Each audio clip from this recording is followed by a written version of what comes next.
भिलाई में विहिप एवं बजरंग दल द्वारा क्रमिक भूख हड़ताल में अब महिलाएं शामिल हो चुकी है। इस मौके पर महिलाओं ने कहा, भिलाई शहर में असामाजिक तत्वों के चलते डर और भय का माहौल व्याप्त हो रहा है। खासकर शाम के समय महिलाओं का घर से निकलना दूभर हो चला है। विश्व हिंदू परिषद भिलाई नगर के अध्यक्ष राजीव चौबे ने कहा कि लचर कानून व्यवस्था के विरोध में क्रमिक भूख हड़ताल किया जा रहा है। शहर में आपराधिक गतिविधि दिनों दिन बढ़ती जा रही है। कोका क्षेत्र में स्वर्गीय चंद्रशेखर ठाकुर की नृशंस हत्या से भी प्रशासन की नींद नहीं टूटा है। गुनाहगारों के खिलाफ सख्त कार्रवाई की जाए एवं पीड़ित परिवार को उचित मुआवजा राशि देकर न्याय किया जाए। साथ शहर में बढ़ रहे आपराधिक गतिविधियों पर कड़ी कार्रवाई करते हुए अंकुश लगाया जाए, चाहे वह रसूखदार हो या राजनीतिक। वहीं विश्व हिंदू परिषद के भिलाई नगर अध्यक्ष ने कहा कि पीड़ित परिवार को बजरंग दल एवं विहिप द्वारा कुछ सहायता राशि दी जाएगी।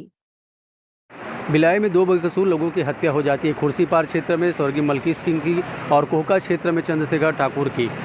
अब चूँकि मलकी सिंह के परिवार को शासन द्वारा मुआवजा राशि दिया जा चुका है और कोका क्षेत्र में जो चंद्रशेखर ठाकुर की हत्या हुई है, उनके हत्यारों दोषियों को लेकर के कार्रवाई की मांग और मुआवजे की मांग और शासन प्रशासन से उनके हक की मांग को लेकर के क्रमिक भूख हड़ताल जो है विश्व हिंदू परिषद और बजरंग दल के तत्वाधान में स्मृति नगर क्षेत्र में किया जा रहा है, जिसका नेतृत्व नगर अध्यक्ष राजीव चौबे जी कर रहे हैं। चौबे जी बताइए, जो क्रमिक भूख हड़ताल आप कर रहे हैं, कहाँ तक ये सफल हुआ?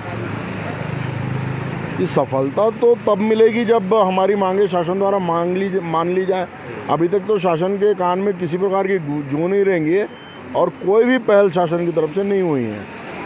पीड़ित परिवार को कुछ मुआवजा राशि वगैरह शासन की ओर से मिला अभी तक? नहीं, वही तो हमारी मांग है, उसी मांग को लेकर तो हड़ताल है। वो हो जाती तो फिर हड़ताल किस बात की। दो मांगे हैं, एक तो कानून व्यवस्था जो है वो सुदृढ़ हो और उनको जो है मुआवजे की राशि प्राप्त हो, उनकी पत्नी को नौकरी मिले और उनके बच्चों की पढ़ाई की व्यवस्था हो। एक सवाल ये भी है कि खुर्सीपार क्षेत्र में जो घटना हुई हत्या की और उसके बाद दूसरी घटना हुई कोका क्षेत्र में, एक पीड़ित परिवार को शासन द्वारा मुआवजा राशि दी जाती है, नौकरी की बात कही जाती है और दूसरे पीड़ित परिवार के साथ न्याय नहीं हो रहा है। आप क्या कहेंगे? देखिए साहब, ये जो सरकार है वो छत्तीसगढ़िया सरकार है, आप जानते हैं अच्छी तरह से। तो छत्तीसगढ़ियों के लिए इनमें बहुत प्रेम भाव, अपनापन है। तो इनको ऐसा लगता है कि अपने लोग हैं छत्तीसगढ़िया लोग, जो नहीं थे उनको मिल गया, जो है उनको हम आराम से देंगे। शायद ये सोचो कि हमारे बड़े दरिया दिल मुख्यमंत्री हैं, छत्तीसगढ़ियों के लिए बहुत ज़्यादा सोचते हैं, तो इनको ज़्यादा अपना मान रहे हैं छत्तीसगढ़ियों को, इसलिए इनके लिए नहीं कर रहे हैं। पीड़ित परिवार कोका में जो घटना हुई, पीड़ित परिवार से कुछ राजनीतिक संगठन भी जाकर के मुलाकात कर रहे हैं, लेकिन कुछ खास उनके लिए कार्य करते नहीं दिख रहे हैं। 4 दिनों से आप क्रमिक भूख हड़ताल में जुटे हुए हैं। क्या कारण है कि बीजेपी, कांग्रेस या अन्य कोई भी पार्टी जो है खुलकर सामने नहीं आ रही इनके कार्रवाई के लिए? ऐसे लोगों के लिए तो सिर्फ ये कहूँगा, कवि रामधारी सिंह दिनकर ने कहा है, रे रोग युधिष्ठिर को न यहाँ जाने दो उनको स्वर्ग धीर, पर फिरा हमें गांडीव गदा लौटा दे अर्जुन भीमवीर। कह दे शंकर से करे प्रलय नित्य फिर एक बार, और सारे भारत में हो हर हर बम बम का महाउच्चार। तो जो कर्मठ हैं, जो करना चाहते हैं वो मेरे साथ है, जो नहीं कर रहे हैं, निष्क्रिय हैं, वो जाएं स्वर्ग की ओर प्रस्थान करें, कोई आवश्यकता नहीं है उनकी। आगे कहाँ तक तय तक जाएंगे इस परिवार की लड़ाई के? जब तक ना उनको न्याय नहीं मिलेगा तब तक हम यहाँ बैठे हैं। जिस दिन ऐसा लगेगा कि भूख हड़ताल से बात नहीं बन रही है, हमारा अनशन चालू होगा, चक्का जाम होगा और आंदोलन के जितने भी प्रकार होते हैं वो सारे किए जाएंगे। क्या कारण है कि भ्रष्टाचार जो है ऐसे चरम सीमा पर देखा जा रहा है? क्योंकि एक सवाल आपसे ये भी है, जिस स्मृति नगर क्षेत्र में आपका निवास है, जिसके आप सोसाइटी अध्यक्ष भी हैं, रात के 11, 12, 1 बजे तक दुकानें खुली रहती है, सड़कों में असामाजिक तत्वों का जो है जमावड़ा लगा रहता है। क्या बड़ी वजह मानते? प्रशासन तंत्र जो है लचर है, व्यवस्था जो लचर है, मदमस्त है। इनको ऐसा लगता है कि मतदाताओं के एक बड़े तबके के लिए इन्होंने बहुत ज़्यादा काम कर दिया है और उसके बल पे चुनाव जीत जाएंगे, इसलिए बाकी किसी की चिंता इनको नहीं है, बाकी किसी की चिंता नहीं। ये एक बात मैं आपसे ये भी समझना चाहूँगा गरीब परिवार जो होते हैं वो प्रशासन से कहीं ना कहीं एक डर दिखता है, और रसूखदारों के अंदर ये डर भय व्याप्त नज़र नहीं आता। यदि किसी पुलिस कार्रवाई में पकड़े भी जाते हैं तो किसी बड़े प्रशासनिक अधिकारी से या नेता से फ़ोन पे बात कराते देखे जाते, क्या डर नहीं है प्रशासन का लोगों को? जी बिल्कुल, आप ठीक कह रहे हैं, प्रशासन का भय है। निश्चित रूप से एक जो बेकसूर आदमी है और गरीब है, साधनहीन है, उसमें प्रशासन का खौफ है। और जिनके पास धन बल है और हर प्रकार का राजनीतिक और हर प्रकार का संरक्षण है, उसको पता किस प्रकार का डर होने लगा, क्योंकि सरकार इनकी खुद की है और ये शुरू से चला आ रहा है। ये व्यवस्थाएं जो है ये राजनीति का हिस्सा है। तो समाजशास्त्र में भी हमने पढ़ा है, राजनीति शास्त्र में भी हमने पढ़ा है, इनको प्रेशर ग्रुप कहते हैं इंग्लिश में, दबाव समूह जो है। तो दबाव समूह जो है, इस दबाव समूह की बात तो राजनीति शास्त्र और समाजशास्त्र में शुरू से पढ़ी जाती रही है। ये हमेशा से है और हमेशा से रहेंगे। लेकिन सवाल ये है कि जो निचले और गरीब तबके के लोग हैं, हम जिस विचारधारा के अनुगामी हैं, वो विचारधारा तो अंत्योदय की बात करती है। समाज के अंतिम पंक्ति में खड़े व्यक्ति तक शासकीय योजनाओं का लाभ पहुँचे, समाज के अंतिम पंक्ति में खड़ा व्यक्ति जो है वो लाभान्वित हो, उसके लिए हम पंडित दीनदयाल उपाध्याय की विचारधारा में चलने वाले लोग हम उस दिशा में काम करते हैं, तो हम उनके लिए काम करते रहेंगे। भिलाई विश्व हिंदू परिषद के भिलाई अध्यक्ष हैं आप। गरीब तबके के लोगों के लिए, चूँकि बजरंग दल ने भी इस कार्य में सहभागिता दिखाई है, अब आगे किस तरह से विशेष प्रयास रहेगा, क्योंकि प्रशासन से ऐसा कोई भी अवसर आएगा, सबसे पहले तो विश्व हिंदू परिषद और बजरंग दल परिवार द्वारा राशि एकत्रित की जा रही है, और कल शाम तक जितनी भी राशि एकत्र होगी उस एकत्रित राशि को उस पीड़ित परिवार को हमारी तरफ से दिया जाएगा। शासन की तरफ से जब न्याय मिलना है मिलता रहे, लेकिन हम आपस में मिलकर जो कुछ कर रहे हैं वो राशि हम एकत्रित करके कल उनको दे देंगे। भविष्य में भी ऐसा कभी भी किसी भी गरीब हिंदू परिवार को आवश्यकता होती है तो विश्व हिंदू परिषद और बजरंग दल हमेशा खड़ा है, अपने साधनों से लेकर, लोगों का सहयोग लेकर, आवश्यकता पड़े तो भिक्षा मांगकर हम अपने समाज हित के लिए भिक्षु बनने के लिए तैयार हैं, और हर स्तर पर जाकर लड़ने के लिए भी तैयार। घटना तो मेरे साथ ही वारदात पहले शुरुआत हुई थी। एक लड़का और लड़की को मैं, जिसका नाम अभी सचिन है, और लड़की का तो मैं अभी नाम नहीं जानता, उनकी ना तो गिरफ्तारी हुई है ना तो कुछ हुआ है, और उनको मैं संदिग्ध रूप में पाया मेरे घर के पास। तो मैं उनको सिर्फ मना किया कि ऐसा अश्लील हरकत यहाँ पे मत कीजिए, आप और कहीं चले जाइए। यही उस झगड़े विवाद की सारी फसाद की जड़ यही है। आगे वही इसी तू में फसाद में मतलब विवाद बढ़ गया, इसकी वजह से मारपीट उतर आया। पहले उन्हीं लोगों ने मारपीट शुरू किया मेरे साथ। पहले एक बार मारपीट हो चुका था, फिर 2-3 मिनट के बाद फिर से मारपीट चालू हुआ, जिसमें मेरे भाई निर्दोष भाई निर्मम हत्या कर दिया गया।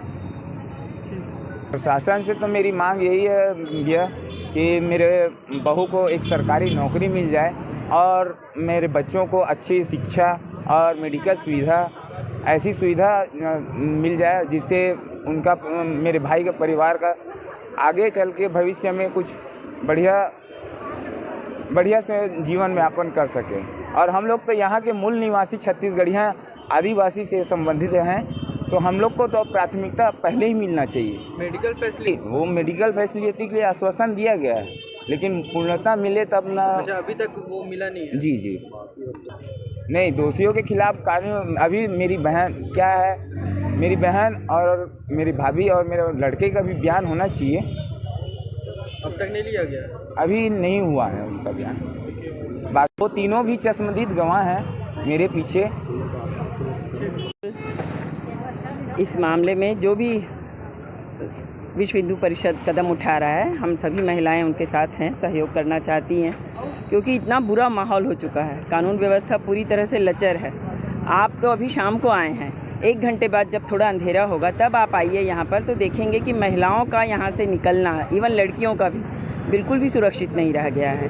हर जगह नशा, सिगरेट, शराब का सेवन करते हुए बच्चे घूमते रहते हैं और मना करने पर उत्पात मचाते हैं। बगीचों में अगर लोग घूमने जाते हैं तो वहाँ पर भी यही माहौल होता है। लड़के लड़कियाँ बैठकर रासलीला रचाते रहते हैं और मना किए जाने पर हुड़दंग और दंगे की धमकी देते हैं। आप जानते हैं यूथ को अगर कुछ भी बोला जाए और अगर वो लोग समूह में आ जाते हैं तो सामान्य आदमी का उनसे मुकाबला कर पाना बहुत मुश्किल है। और अभी जो हत्या हुई है आप समझ सकते हैं क्यों हुई है। नशे की हालत में ही हुई है।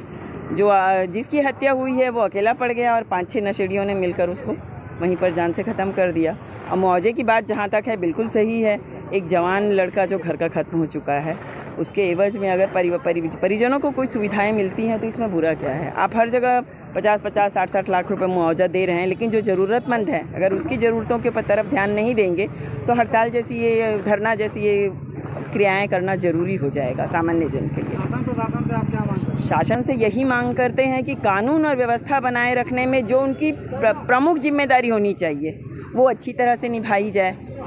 पास में यहाँ पुलिस थाना है, उसके बावजूद यहाँ के ढाबे होटल रात को 11 बजे के बाद भी रात को आधी रात को 1-1, 1:30 बजे तक अनवरत खुले रहते हैं और सारे लोग वहाँ पर खाने की आड़ में शराब और नशे की दूसरी चीज़ें लेकर दंगा करते रहते हैं। आए दिन यहाँ परेशानियाँ खड़ी होती हैं क्योंकि अगर कोई सभ्य आदमी, जाहिर है वो तो गुट बनाकर नहीं चलेगा, 1 या 2 लोग चलेंगे या अपने परिवार के साथ जाएगा।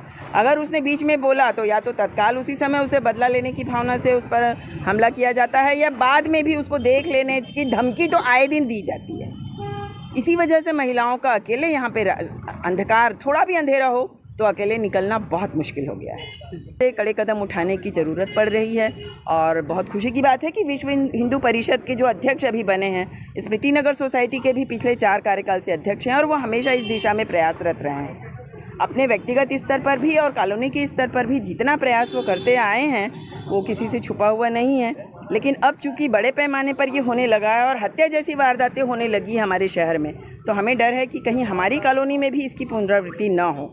बस इसी वजह से हमें ये कदम उठाने के लिए मजबूर किया जा रहा है। अदरवाइज़ स्मृति नगर की शांति व्यवस्था की सबको ही मिसाल देते थे। यहाँ का माहौल बहुत अच्छा है। सारे मोस्टली सीनियर सिटीजन्स लोग यहाँ रहते हैं। अधिकतर लोग 60 से ऊपर के हैं, रिटायरमेंट के बाद यहीं बसना चाहते हैं। इसी वजह से कि ये कॉलोनी शांत है। लेकिन अभी पिछले कुछ समय से लगभग 2-3 साल के अंतराल में इतना माहौल बिगड़ा है कि बच्चों को समझाना मुश्किल हो गया है, उनको कंट्रोल करना मुश्किल हो गया है। पुलिस और प्रशासन दोनों ही इस तरफ से बिल्कुल ही ध्यान नहीं देते हैं। शिकायत करने पर भी हाँ हम देख लेंगे, उसके बाद कोई मतलब ज़मीनी तौर पे कोई कार्रवाई होती हमें नहीं दिखती। रह रही हूँ यहाँ और रेगुलर हर दिन वॉक के लिए निकलती हूँ, सुबह भी और शाम को भी मेरी हैबिट में है तो निकलना ही है। लेकिन सेफ्टी में कहूँ तो बिल्कुल नहीं रह गई है अभी फ़िलहाल। अगर मैं 7 बजे के बाद कभी कभी देर हो जाए, 8 बजे मैं सोचूं बहुत अच्छी कॉलोनी है, साफ़ सुथरी, घूमने निकलूं तो बाइक ऐसे चलाते हैं, इस तरह से निकालते हैं गाड़ी और हर वक्त डर लगा रहता है कहीं चैन स्नैचिंग नहीं हो जाए। हमारे बाजू में पार्क है, वहाँ दिन भर बैठे रहते हैं आवारा बच्चे। मैं उन्हें आवारा ही कहूँगी क्योंकि उनके पास कोई काम नहीं है ना, इसलिए वो वहाँ बैठे हुए हैं। कितने बार हम लोग पार्क में, मिसेस बोरकर मेरे साथ हैं, हमको पार्क में हमेशा लिकर की बॉटल्स मिलती हैं। बताइए अब ये कोई जगह है लिकर की बॉटल्स फेंकने का? अभी मिसेस जैन से बात करी थी, वो बोलती मैडम मेरे घर के सामने में 4 बॉटल पड़ी हुई है। उधर मॉल से आते हैं, निकलते समय पी रहे हैं आप और बॉटल छोड़ करके जा रहे हैं। ये तो मतलब थोड़ी ज़्यादती हो गई है ना। सभ्य लोगों की कॉलोनी है, अच्छे लोग रहते हैं। ज़्यादातर सराउंडिंग्स में रहने वाले बच्चों की हरकतें हैं ये। अगर देर रात तक दुकानें खुली रहेंगी तो स्वाभाविक है न्यूसेंस तो ज़्यादा होगा। तो अगर वो समय रहते बंद हो जाएं तो इसमें काफ़ी हद तक कंट्रोल किया जा सकता है। मॉल में भी भाई 10 बजे के बाद बंद होना चाहिए, लेकिन वो भी बंद नहीं होता है। वहाँ भी 11 बजे तक, 12 बजे तक एक्टिविटीज़ चलती ही रहती हैं। और महिलाओं की ओर से मैं यह बात करना चाहूँगी कि सजग प्रशासन और उत्तम प्रशासनिक व्यवस्था यदि हो जाए तो किसी भी नागरिक को किसी भी प्रकार की असुविधाजनक या इस तरह की घिनौनी हरकत का सामना नहीं करना पड़ रहा है। और हमारे सोसाइटी के अध्यक्ष श्री राजीव चौबे जी ने ये जो कदम उठाया है यह बहुत ही अच्छा कदम है, नेक कदम है और सराहनीय कदम है। इसका हम सभी महिलाएं समर्थन करती हैं और प्रशासन से बड़ी ही विनम्रता से अपील करते हैं कि ये सारी कार्यवाहियों को स्थगित किया जाए। धन्यवाद।